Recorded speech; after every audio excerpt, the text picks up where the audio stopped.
யோவான் எழுதின சுவிசேஷம் 20வது அதிகாரம் அதனுடைய 27வது வார்த்தையிலும் 28, 29 வார்த்தைகளில் நாம் இப்படி வாசிக்கிறோம்.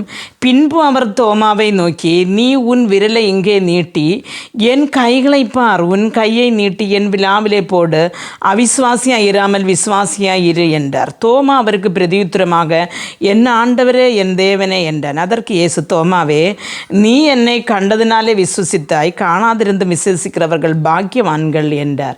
அருமையான தேவனுடைய பிள்ளைகளே, நாம் இங்கே பார்க்கும் பொழுது இவர்கள் சீடர்களுக்கு அடிக்கடி இயேசு வந்துட்டு தரிசனமானார். அப்போ தரிசனம் ஆகும் பொழுது அவர் எல்லாருக்கும் என்ன வெளிப்படுத்தி கொண்டிருந்தார். ஆனால் அப்பொழுதெல்லாம் தோமா அங்கே இல்லை.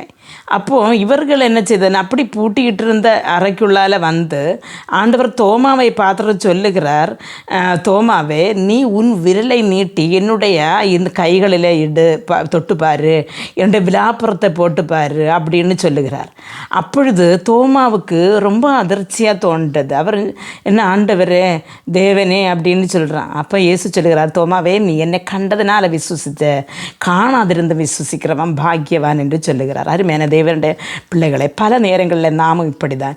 சில நேரங்களில் கர்த்தர் எனக்கு அற்புதம் செய்தாதான் கர்த்தர் எனக்கு உண்டு என்று நான் நம்புவேன் என்றும், கர்த்தர் என்னுடைய வழி நடத்துகிற நான் அவரை காணணும், தொடணும் அப்படின்னு எல்லாம் இருக்கிறவர்கள் அநேகர் உண்டு. ஆனால் ஆண்டவருடைய வசனம் என்ன சொல்லுகிறது?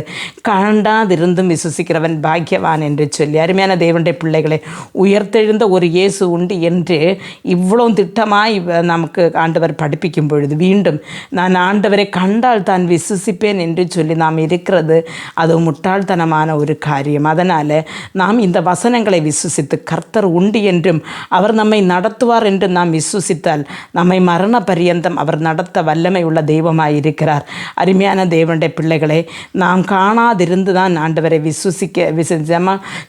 சில விஷயங்களை நாம் அப்ரஹாம், இசகாக் இவர்களையெல்லாம் பார்க்கும் பொழுது அவர்கள் விசுவாசித்து நடந்ததை குறித்து பைபிள் நமக்கு விட்ட திட்டம் தெளிவுமாய் இருக்கிறது. நம் முன்னோர்கள் ஆண்டவரை விசுவசித்து தேவன் ஜீவனுள்ள ஒரு தேவன் உண்டு என்று விசுவசித்து நடந்தது போல நாம் விசுவசித்து நடக்க கர்த்தர் நமக்கு ஒவ்வொருவருக்கும் கிருபை அருளுவாராக. ஜெபிப்போம்.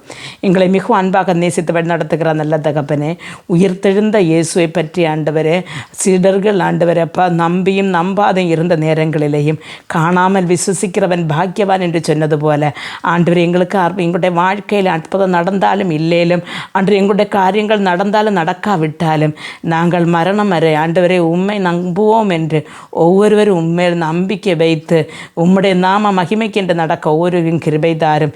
இயேசு கிறிஸ்துவின் நாமத்தில் ஜெபிக்கும் போது ஜெபத்தை கேட்டு பதில் தாரும் ஜீவனுள்ள தகப்பனே, ஆமென்.